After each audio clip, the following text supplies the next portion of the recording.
Hello guys, TBB ganap. Jane Fiang comeback. Grabe nga matapos ang hindi pagpansinan noong nakaraang linggo. Ngayon pinakita nga nila kung ano ang tunay nilang nararamdaman. Hindi na nga mapigilan ni JM na hindi lumapit kay Sofia. May pagkakataon nga na nasa pool sila Sofia at yung mga fans ay sumisigaw sa labas.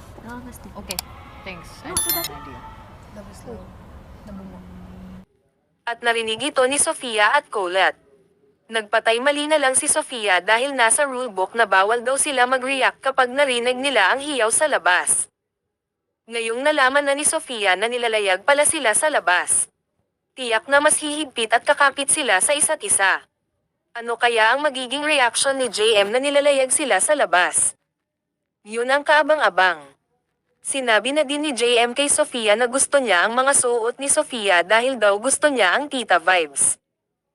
Napajoke naman si JM na gusto kita sabi ni Sofia, syempre sumagot naman si JM ng yung damit mo hindi ikaw, tapos nag-roll eyes. Grabe din kasi magpa-fall at bumanat si JM kaya nahuhulog si Sofia.